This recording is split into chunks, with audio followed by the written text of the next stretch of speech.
Hallelujah, God. God, you have the final word, the final word in my life. And God, your word, it's settled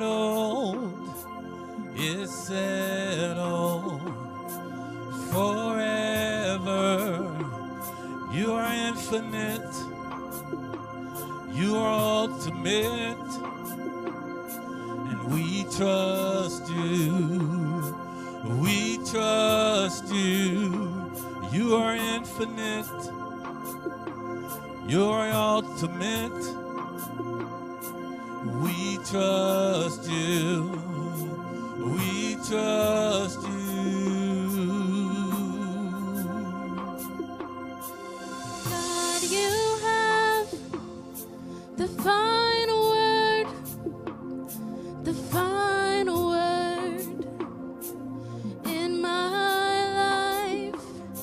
And God, your word, it's settled, it's settled forever. You are infinite, you're the ultimate, and we trust you, we trust you. You are infinite, you're the ultimate, and we trust you, we trust you. You are infinite, you're the ultimate. We trust you.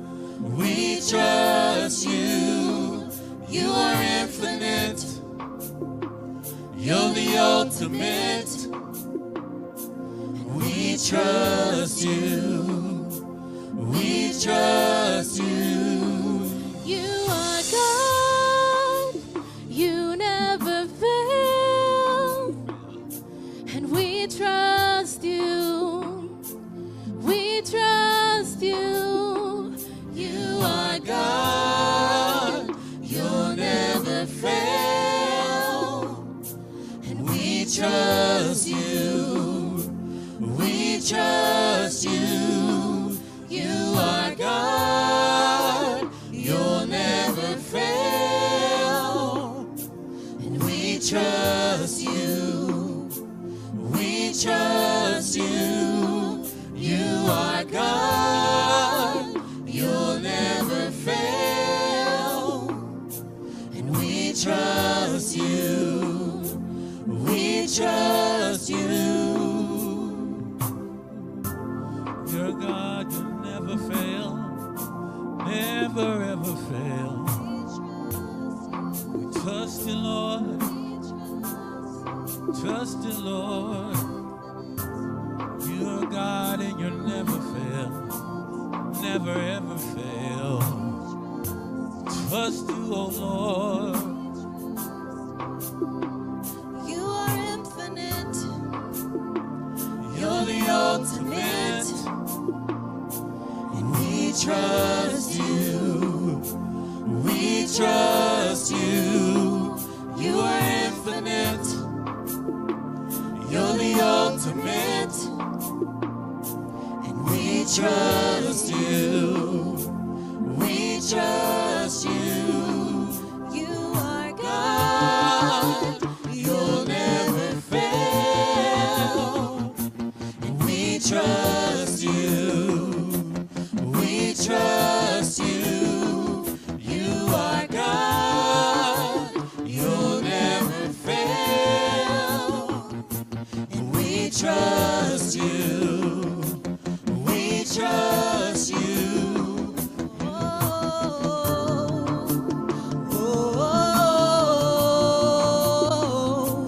We trust you. We trust you.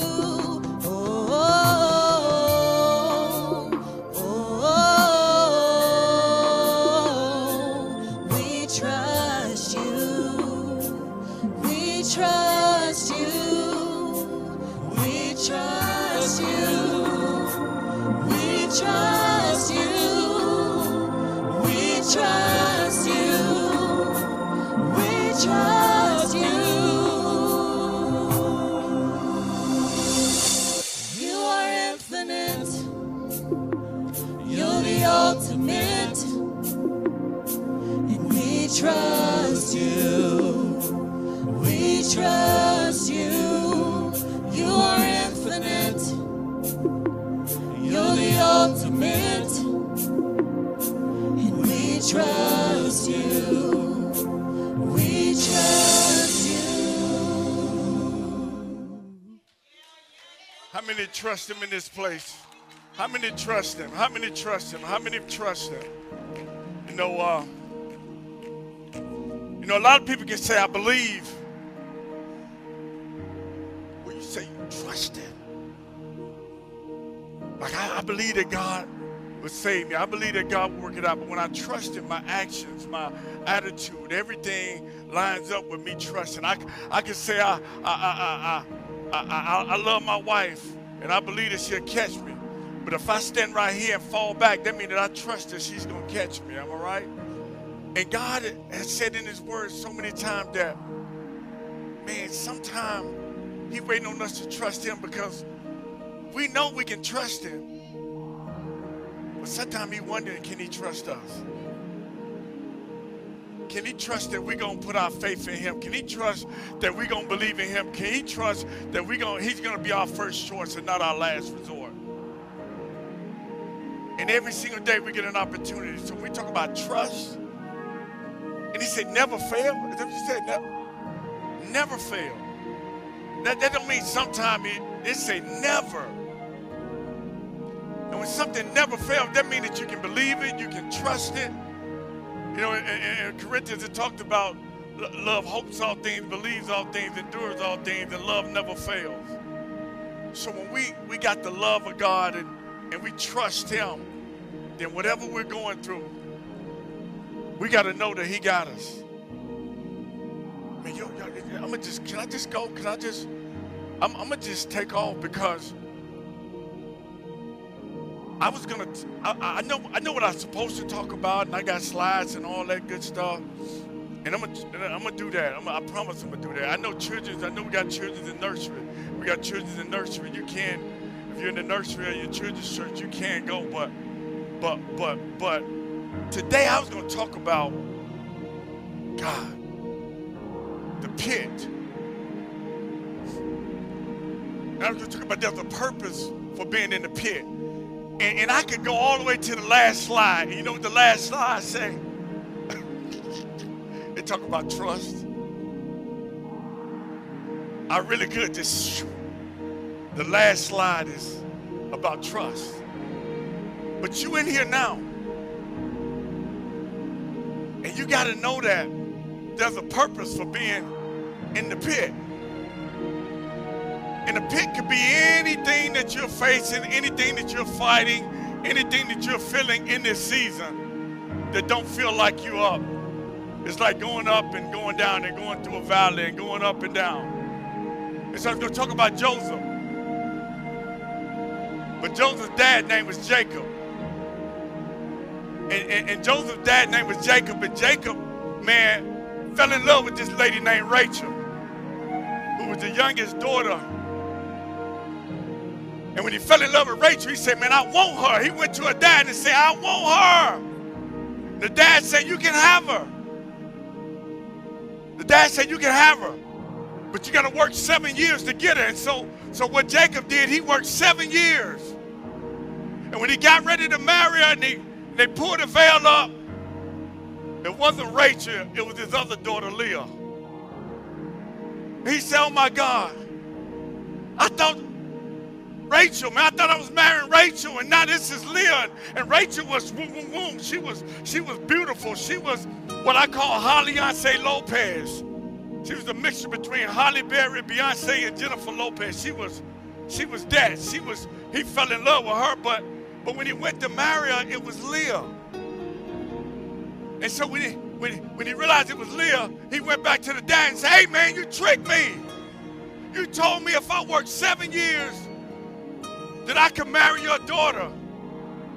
He said, yeah, but you know the custom. The oldest daughter had to get married first. And because Leah was the oldest and Rachel was the youngest, he said, you got to work another 7 years to get Rachel. It's in Genesis 37. Go back and look at it. And so he worked another 7 years because he wanted her so bad. Can you imagine?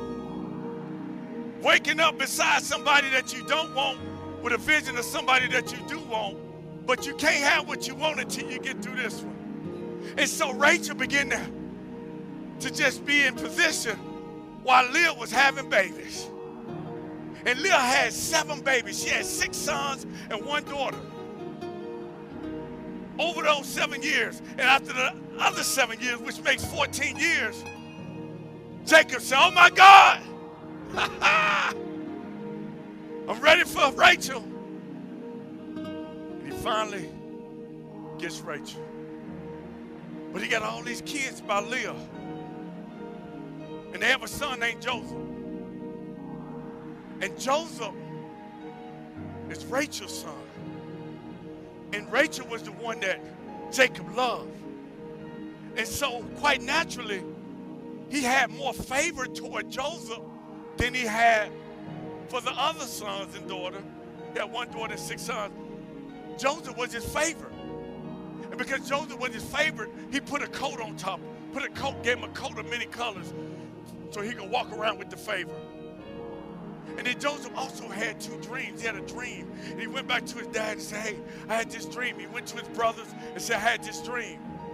And when he began to tell them about the dream, they got a little bit upset. And the crazy thing is, they got so upset with him having a dream and him having favor from him having favor from Jacob, that they began to hate their brother Joseph.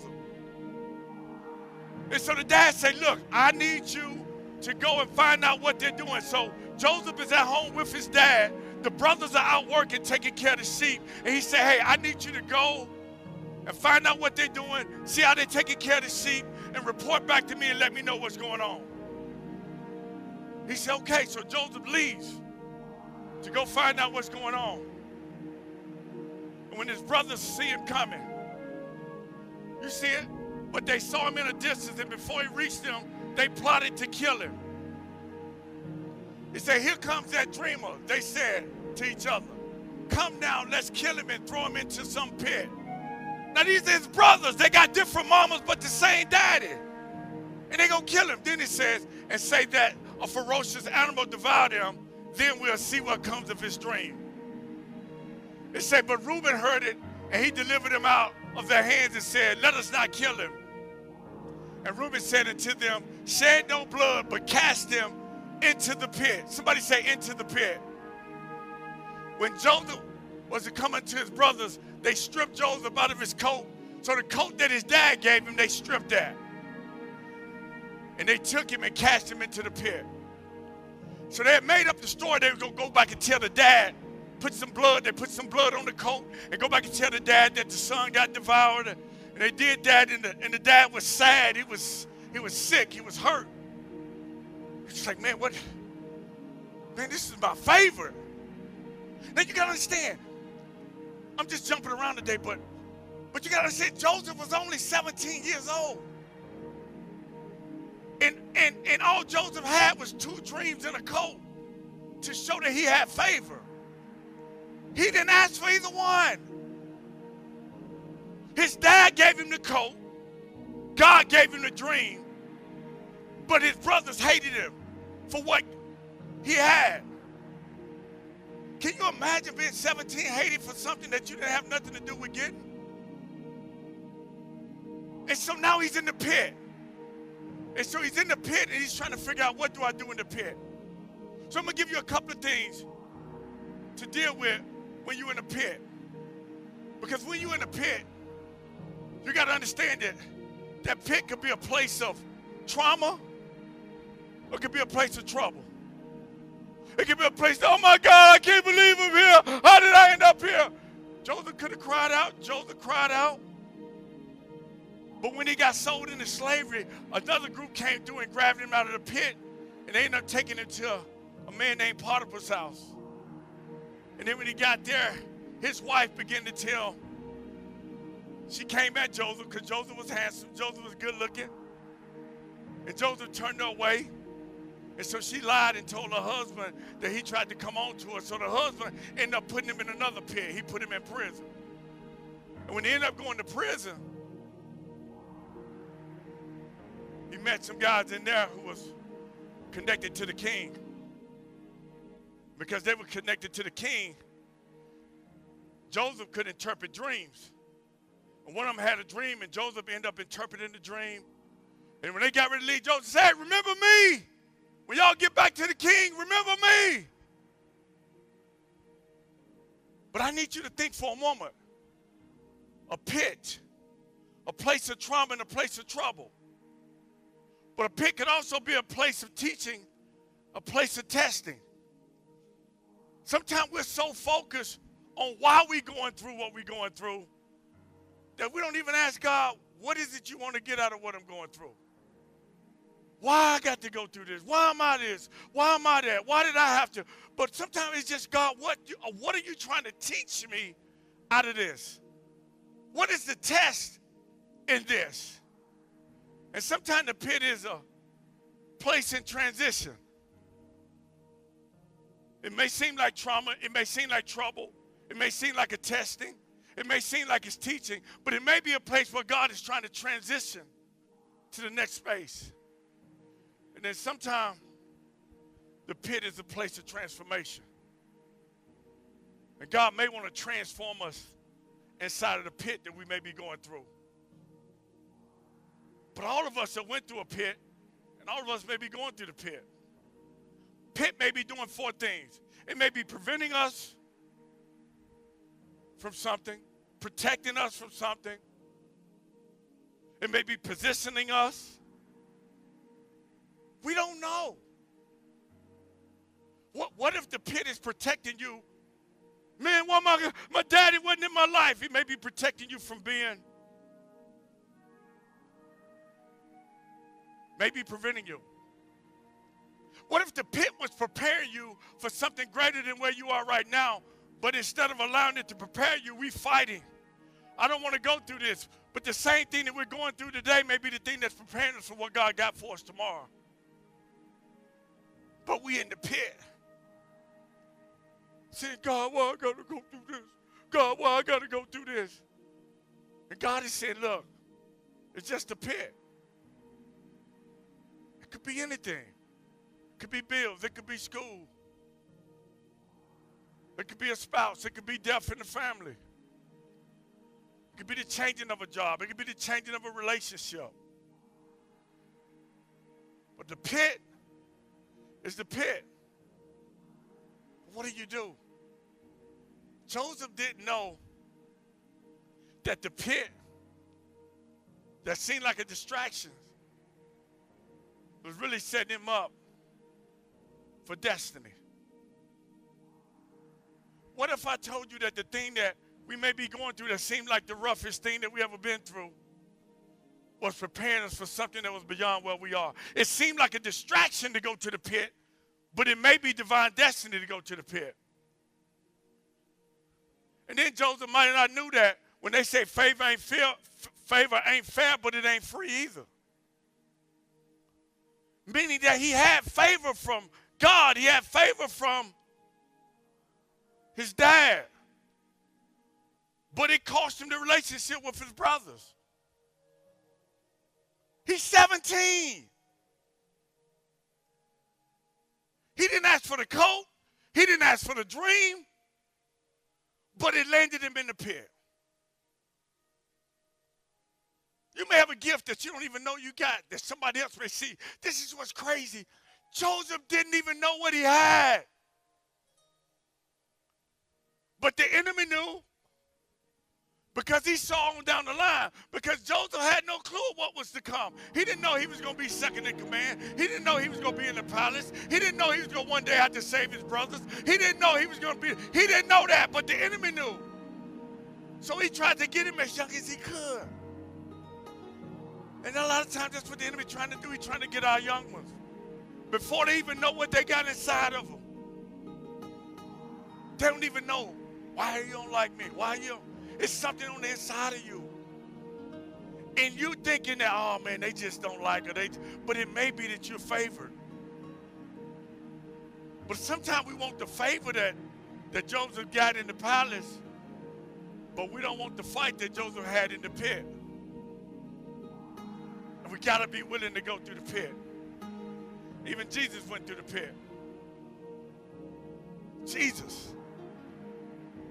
He went through the Garden of Gethsemane. This is what he said. He said, my soul is overwhelmed with sorrow to the point of death. Stay here and keep watch with me. He had Peter, James, and John with him. He just needed them to pray with. Just pray with me.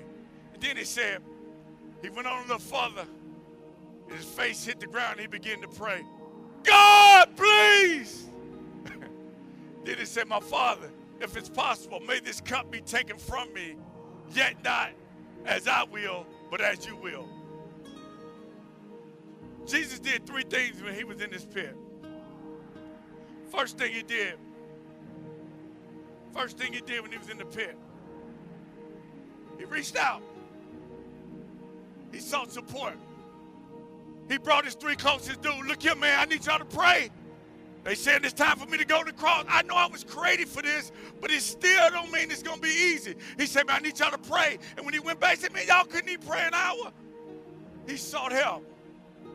Second thing he did when he fell down, God, please help me.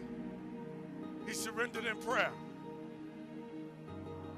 The third thing he did was submitted to God's will. Three things.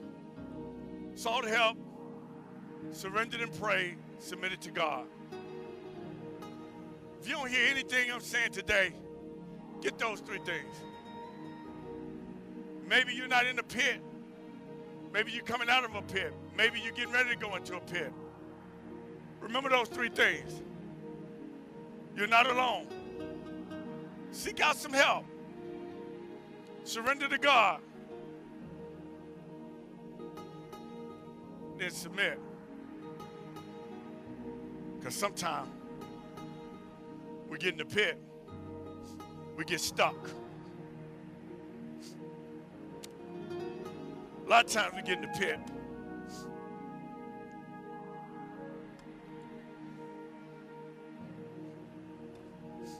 Talk about the lion, right? The lion is the king of the beast, right? He the king of the jungle, right? He the beast, he the one. But if you notice, when someone's in the ring with a lion, they're holding a chair. You want to know why they're holding a chair? Because the lion have to completely focus on one target before the attack. Meaning that it can't attack with multiple things coming at it. So if the lion is getting ready to snap, the lion is doing like this, getting ready to snap.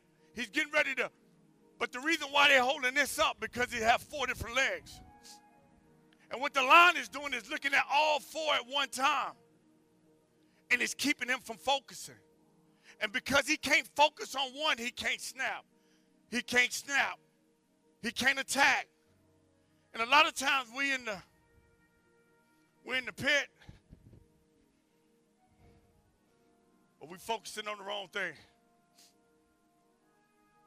Some of us in the pit, the bills keep piling up, but we're focusing on the bills instead of focusing on who can help us cover the bills. Focus. Sometimes we focus on the problem instead of focusing on the purpose. Sometimes we're grieving. We're focusing on loved ones. And we miss them. And they got us in the pit.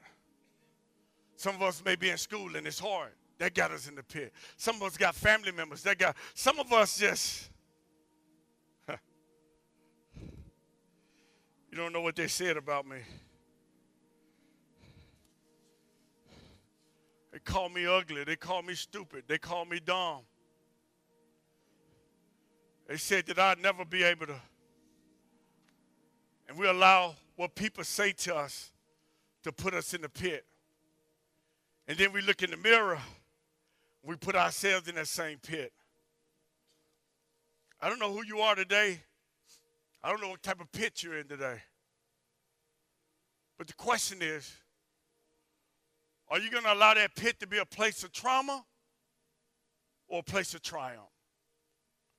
Are you going to allow that pit to be a place of tragedy or a place of transition? Are you going to allow that pit to be a place of turmoil or a place of transformation? See, I don't know what your pit is. I don't know. You may be in multiple pits. I don't know. But the pit could be the place that you find your purpose.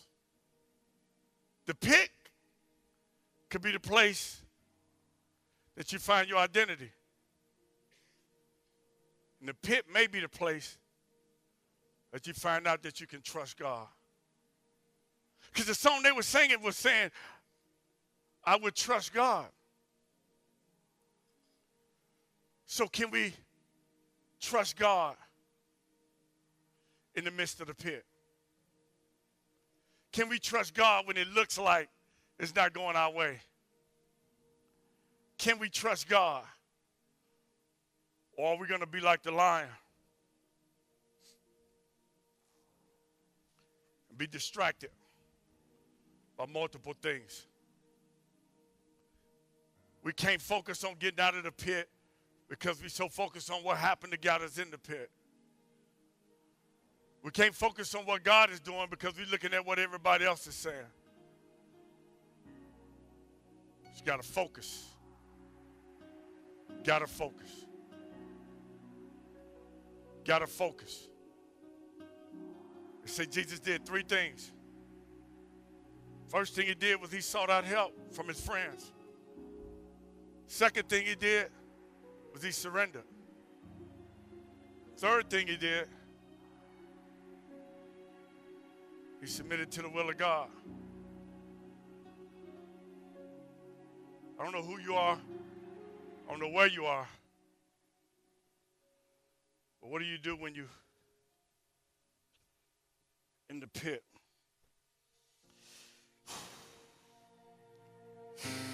God, you gotta help me. God, I didn't ask to get in this pit, God. But I got stuck, God. I didn't even see it coming, God. I didn't even know what was taking place, God. I just woke up and one day I was stuck. I didn't ask for this. I kept looking around. I felt like I was by myself, and I woke up one day, God, and I was stuck in this pit. God, and I don't know how to get free. God, I need you to help me get out of this pit, God. God, I need you to show me which way to go, God. God, I need you to guide me up out of here, God. I need you to show me what it is you want me to do, how it is you want me to do it. God, I need you to guide me. I need you to show me I can't see, God. I'm following you. But I got to come out of this pit. What do you do when you've been in the pit so long? So now everybody treats you like you in the pit. Now you've gotten your identity from being in the pit. Now you become a victim and everybody treats you just like you in the pit. And God is saying that's not who you are. You may have done that, but that's not who you are. Yeah, you did that, but that's not who you are. Yeah, you said that, but that's not who you are. And sometimes we get stuck. And God is saying, I need you to come out of the pit. And I need you to know who you are beyond what you've ever done. Yeah, you may have did that. Yeah, I smoked weed. Yeah, I sold dope. Yeah, I went to jail. Yeah, I went to prison. Yeah, I had sex and I wasn't married. Yeah, I done all that, but that's not who I am. Child of God. Well, I'm done. You all can stand to your feet. And I'm just going to pray. I'm going to get out of your way.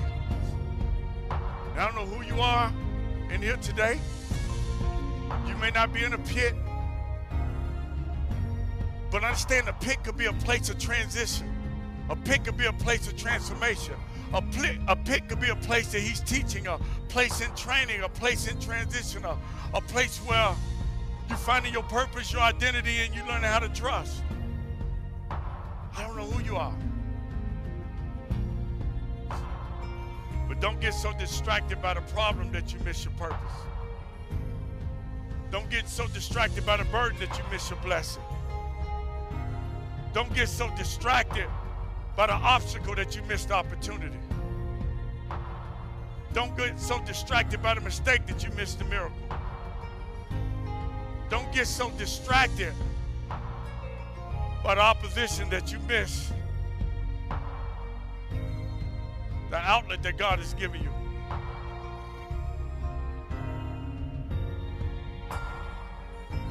You know the lion can kill anything in sight, but you telling me all I got to do is put this in his face?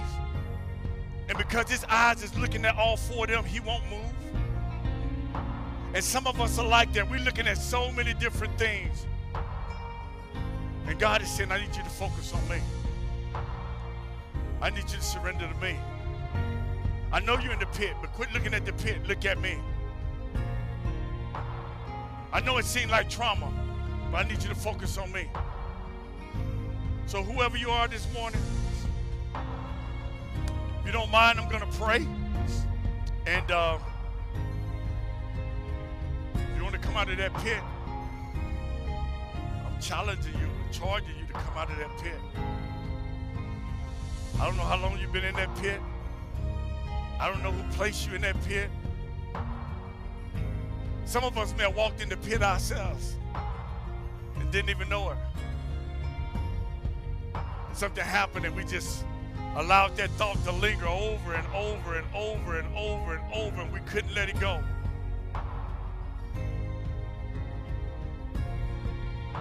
Why? I remember working with our students, the school system, and I asked the question. I said, hey, raise your hand if your biological father is in the house with you and you live with your biological father. And out of 120 kids, 117 did not have their father in the home. And I remember my wife and I were doing a session and went to school, and I say, would your life be different if your biological father was living in the house with you right now? And we just went down the road. I said, you boom, boom, boom, boom. First girl, yeah, Miss Key, I know my life would be different if my mama's boyfriend wouldn't have molested me because my daddy would have protected me. Next girl, I know my life would be different because my brothers, blah, blah, blah, blah. Next door, I would be story after story after story. And they were so focused on dad who wasn't there and what dad didn't do and how dad didn't do it. And how mom couldn't this and mom couldn't that. And I didn't have any answers. All I could tell them to do is, and I couldn't even say turn to God because I'm in a school setting. Raise your hand if you ever been through something that you had no control over and you wish you could change it, but you can't change it. It happened.